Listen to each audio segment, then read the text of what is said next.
Good morning, students. We are discussing ionic equilibrium, and today we will discuss a very important topic, that is common ion effect and also buffer solution. Many times these questions are asked in NEET exams, your competitive exams, and applications of common ion effect are frequently used in your board exam questions, and also it is a part of industrial process. For example आपने देखा होगा जो NaCl है, NaCl आप किस तरीके से obtain करते हैं, है ना। इसका जो बहुत बड़ा सोर्स है, that source is sea water, है ना। जो सी वाटर होता है उसमें 3 to 5% NaCl पॉसिबल है। तो जब सी वाटर को क्या करते हैं, उसको एक तरीके से ड्राई अप किया जाता है इन सनलाइट में, है ना। इस तरीके से यहाँ पर ये सी वाटर है और उसके अंदर NaCl रहता है, और जब उसको एवेपरेट करते हैं, एवेपरेशन से क्या होता है कि यहाँ पर जो NaCl होता है वो हमें लिक्विड फॉर्म में मिलता है ना। अब हमें क्या करना है, उसको प्रेसिपिटेट करना है। तो प्रेसिपिटेट करने के लिए हम क्या करते हैं, कॉमन आयन इफेक्ट का यूज करते हैं। कॉमन का मीन्स है कि इस वाले सॉल्ट में और एक हम फॉरेन सब्सटेंस ऐड करें, उन दोनों में एक आयन कॉमन हो। जैसे अगर हम इसमें HCl ऐड कर दें तो NaCl में क्लोरीन और HCl में क्लोरीन, दोनों में क्लोराइड आयन क्या है, कॉमन है। तो जब ये कॉमन हो जाते हैं तो उससे क्या होता है, जो NaCl का डिसोसिएशन है ना, इस तरीके से Na+ और Cl-, ये जो डिसोसिएशन है ये क्या हो जाता है, स्टॉप हो जाता है। और जो रिएक्शन है वो कहाँ चली जाती है, बैकवर्ड डायरेक्शन में। तो बैकवर्ड डायरेक्शन में हमें क्या मिलेगा, NaCl। तो इस तरीके से हम क्या करते हैं, सी वाटर से NaCl को सेपरेट आउट कर सकते हैं। इसको समझने के लिए हम थोड़ा कॉमन आयन इफेक्ट की डेफिनेशन, उसकी वर्किंग मैकेनिज्म, है ना, उसको देखते हैं और इसका एक्सप्लेनेशन देखते हैं by law of mass action. तो देखिए, कोई हमारा जैसे सॉल्ट है या इलेक्ट्रोलाइट है Ab, तो वो जनरली क्या है, डिसोसिएशन फॉर्म में रहता है। Ab जब डिसोसिएट होगा तो A+ आयन देगा और B- आयन देगा, है ना। अब इस पर हम क्या करते हैं, law of mass action apply करते हैं। किसी भी इक्विलिब्रियम सिस्टम के लिए हम लॉ ऑफ मास एक्शन लगा सकते हैं, और मास एक्शन लॉ क्या कहता है कि it is equal to the ratio of concentration of product upon concentration of reactant. तो ये प्रोडक्ट की कंसंट्रेशन हो गई जो इसके आयंस हैं, और ये रिएक्टेंट की कंसंट्रेशन हो गई जो इसके रिएक्टेंट है। ठीक है, प्रोडक्ट की कंसंट्रेशन यानी आयन की कंसंट्रेशन, और रिएक्टेंट की कंसंट्रेशन इट मीन्स जो भी हमारा सब्सटेंस है उसकी कंसंट्रेशन। तो इन दोनों का हमने रेशो लिया, तो ये इक्विलिब्रियम कांस्टेंट होगा किसी भी इलेक्ट्रोलाइट या वीक इलेक्ट्रोलाइट है या फिर हमारा कोई सॉल्ट है उसके लिए। अब हम यहाँ क्या कर रहे हैं कि अगर इनमें से किसी एक को हम ऐड कर दें, है ना, यहाँ पर हमने ये Ab डिसोसिएट होकर A+ और B- दे रहा है, हमने एक Ac इसमें ऐड कर दिया। जब Ac हम इसमें ऐड करेंगे तो Ac से भी क्या होगा, यहाँ पर A+ आयंस प्रोड्यूस होंगे और साथ में C- आयंस प्रोड्यूस होंगे, है ना। 2 आयंस यहाँ से प्रोड्यूस होंगे।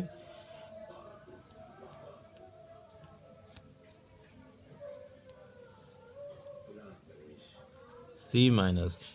तो अब देखिए, इन दोनों में क्या है, यहाँ पर भी A+ है और इससे भी AC से भी क्या आ रहा है, A+ आ रहा है। अब यहाँ पर आप सोचिए कि ली सितेलियर प्रिंसिपल को हम अप्लाई करें तो वो क्या कहता है कि जिसकी कॉन्सेंट्रेशन बढ़ती है, रिएक्शन उस डायरेक्शन में चली जाएगी जहाँ पर जो कॉन्सेंट्रेशन हमारी बढ़ रही है, जो अमाउंट बढ़ रहा है, उसका इफ़ेक्ट न्यूट्रलाइज हो जाए।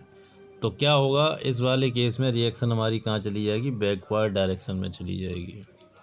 यानी A+ और B- अब क्या होने लग जाएंगे, एसोसिएशन होने लग जाएगा। वो टूटेंगे नहीं बल्कि जुड़ जाएंगे, है ना, वो एसोसिएट हो जाएंगे। क्यों एसोसिएट हो जाएंगे? क्योंकि ए प्लस की कंसंट्रेशन क्या है, इंक्रीज़ हो रही है। और ए प्लस कौन सा है, ये वाला, है ना, ये रेशो आप देखिए। ऐसे बी माइनस को अगर हम बी ऐड करेंगे तो बी की कंसंट्रेशन बढ़ जाएगी।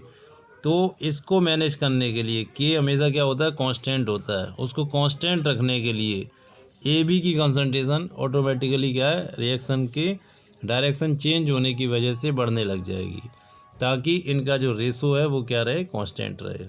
ठीक है, दोबारा समझ लीजिए कि equilibrium constant has a definite value at any given temperature. कोई भी प्रोसेस है उसके लिए के की वैल्यू कांस्टेंट होती है।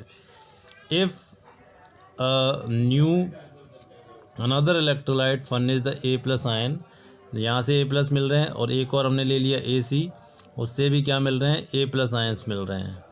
ठीक है, या बी प्लस आयन मिल रहे हैं, तो it will increase the concentration of A plus ion. तो यहाँ से क्या होगा, ए प्लस आयन की कंसंट्रेशन हमारी इंक्रीज हो जाएगी। या बी अगर ऐड कर रहे हैं तो बी की कंसंट्रेशन ऐड हो जाएगी। इन ऑर्डर दैट के में रिमेन कांस्टेंट। अब के यहाँ पर देखिए, अगर ए की कंसंट्रेशन हम बढ़ा देते हैं या बी की बढ़ा देते हैं तो क्या के कांस्टेंट रह पाएगा, नहीं रह पाएगा। तो इसको कांस्टेंट रखने के लिए क्या होता है, जो ए बी है ना, उसकी वैल्यू बढ़नी चाहिए। उसकी वैल्यू कैसे बढ़ेगी, लीस्ट प्रिंसिपल के अकॉर्डिंग बढ़ेगी, है ना। रिएक्शन हमारी क्या है, अब बैकवर्ड डायरेक्शन में चली जाए, यानी ए और बी दोनों जुड़ करके क्या बनाने लग जाए, ए बी। तो उससे ए बी की कॉन्सेंट्रेशन हमारी बढ़ जाएगी और के हमारा क्या हो जाएगा, कांस्टेंट हो जाएगा। ठीक है, यही हमारा कॉमन आयन इफेक्ट है। देखिए कैसे इसको हम डिफाइन करेंगे। Degree of dissociation of an electrolyte is suppressed, यानी जो ए बी हमारा ब्रेक हो रहा था, किसमें ब्रेक हो रहा था, ए बी, ए प्लस और साथ में बी माइनस में। तो ये जो प्रोसेस है ये क्या हो जाती है, रिड्यूस हो जाती है या डिक्रीज़ हो जाती है, सप्रेस हो जाती है। कब, when we addition of an electrolyte containing a common ion. अगर हम इसमें कोई ऐसा आयन डाल दें जिसमें इन दोनों में से कोई एक आयन हो, या तो ए हो या बी हो। ठीक है, तो ये जो प्रोसेस है हमारी कहाँ, बैकवर्ड डायरेक्शन में चली जाती है। क्यों चली जाती है, के कांस्टेंट हो जाता है। किसके अकॉर्डिंग जाती है, लीस्ट प्रिंसिपल के अकॉर्डिंग जाती है। इसी को हम क्या बोलते हैं, कॉमन आयन इफेक्ट। ठीक है, अब देखिए एसिटिक एसिड है जिसका फॉर्मूला क्या होता है, CH3COOH। ये हमारा वीक इलेक्ट्रोलाइट है। अब इसकी जो आयनाइजेशन है यानी डिसोसिएशन है वो क्या होता है, सप्रेस हो जाता है, रिड्यूस हो जाता है अगर हम इसमें क्या करें, H प्लस आयंस ऐड कर दें। ठीक है, and strong salt like sodium acetate या सोडियम एसीटेट डाल दें। देखिए CH3COOH, ये क्या होता है हमारा, CH3COO minus plus H plus, ये इस फॉर्म में रहता है। अगर हम क्या करें, HCl ऐड कर दें तो या H प्लस कॉमन हो जाएगा, तो उससे ये इसका डिसोसिएशन है वो क्या हो जाएगा, स्टॉप हो जाएगा। स्टॉप नहीं होगा, कम हो जाएगा। क्यों, क्योंकि रिएक्शन इस डायरेक्शन में चली जाएगी ताकि इसका डिसोसिएशन कांस्टेंट बना रहे। या हम कोई एसीटेट, जैसे हमने डाल दिया सोडियम एसीटेट NaCH3COO, ये हमने डाल दिया, तो यहाँ से एसीटेट आयन मिलेंगे और एसीटेट आयन यहाँ ऑलरेडी है, तो इसकी कंसंट्रेशन बढ़ गई। तो उसको रेगुलेट करने के लिए यानी के को कांस्टेंट करने के लिए रिएक्शन फिर भी कहाँ जाएगी, बैकवर्ड डायरेक्शन में चली जाएगी। इसी को हम क्या बोलते हैं, कॉमन आयन इफेक्ट।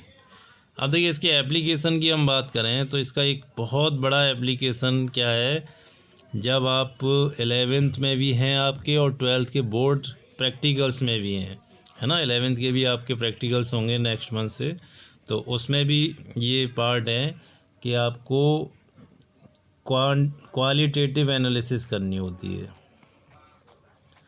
आपको सब्सटेंस दे दिए जाएंगे और उसमें आपको आयंस पता करना होगा, है ना। जैसे अमोनियम आयन है, सल्फाइड है ना, नाइट्रेट है, क्लोराइड है, इस तरीके के आयंस आपको पता करने होंगे। कोई आपको सॉल्ट दे दिया जाएगा, उसमें से इनऑर्गेनिक एनालिसिस होती है। ठीक है, तो उसमें आपको पता करना होता है। तो उसमें हम क्या करते हैं कि कॉमन आयंस जब डाल देते हैं तो उससे क्या होता है कि जिसका डिसोसिएशन कांस्टेंट कम होता है वो एकदम बहुत तेज़ी से बढ़ जाता है, वो प्रेसिपिटेट हो जाएगा, है ना।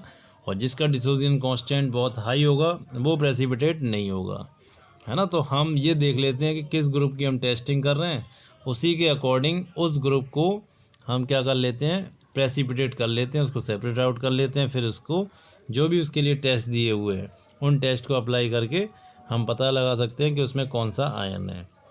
तो इसमें देखिए क्वालिटेटिव एनालिसिस में क्या है, सल्फाइड आयन को सेकंड ग्रुप के लिए और हाइड्रोक्साइड आयन को थर्ड ग्रुप एनालिसिस के लिए हम क्या करते हैं, ऐसे प्रेसिपिटेट कर लेते हैं ताकि उसमें कॉमन आयन ऐड करके, ठीक है। जैसे सल्फाइड है तो हम हाइड्रोजन सल्फाइड गैस डाल देंगे तो वो प्रेसिपिटेट हो जाएगा, उसको सेपरेट करके टेस्ट कर लेंगे। ऐसे ही अगर हाइड्रोक्साइड है तो हम अमोनियम हाइड्रोक्साइड डाल देंगे, कॉमन आयन हो जाएगा, वो सेपरेट आउट हो जाएगा, फिर हम उसको टेस्ट कर सकते हैं। तो कॉमन आयन से क्या होता है, हमारी जो टेस्टिंग है वो इजी हो जाती है। दूसरा मैंने बताया था कमर्शियल यूज में करते हैं इसका, है ना। कमर्शियल यूज क्या है कि जो NaCl था वो जनरली वाटर में कैसे रहता है, इस वाले फॉर्म में रहता है, Na+ और Cl- आयनिक फॉर्म में। लेकिन हमें चाहिए कि इसमें सॉलिड फॉर्म में, तो हम उसमें क्या करते हैं, HCl ऐड कर देते हैं, क्योंकि HCl और NaCl में क्या है, Cl आयन हमारा कॉमन है, ठीक है। और जब Cl आयन की कंसंट्रेशन बढ़ेगी तो उससे क्या होगा, रिएक्शन हमारी कहाँ चली जाएगी, बैकवर्ड डायरेक्शन में। और बैकवर्ड डायरेक्शन में जाने से हमें क्या मिलेगा, NaCl मिल जाएगा, सोडियम क्लोराइड्स जो कॉमन सॉल्ट है जिसको हम फूड में यूज़ करते हैं। इस तरीके से हम क्या सी वाटर से NaCl से ईजीली प्रेसिपिटेट आउट कर सकते हैं, ठीक है। आप इसको स्टडी करिए। नेक्स्ट क्लास में एक और इम्पोर्टेंट कॉन्सेप्ट है बफर, हम बफर के बारे में और उसके जो एप्लीकेशन है उसके बारे में स्टडी करेंगे। कॉमन आयन बहुत इंपॉर्टेंट टॉपिक है। एक आपने इनर्ट पेयर इफेक्ट पढ़ा था एस ब्लॉक में, है ना। उसके बाद एक ये टॉपिक है आपका, ये बहुत इंपॉर्टेंट टॉपिक है।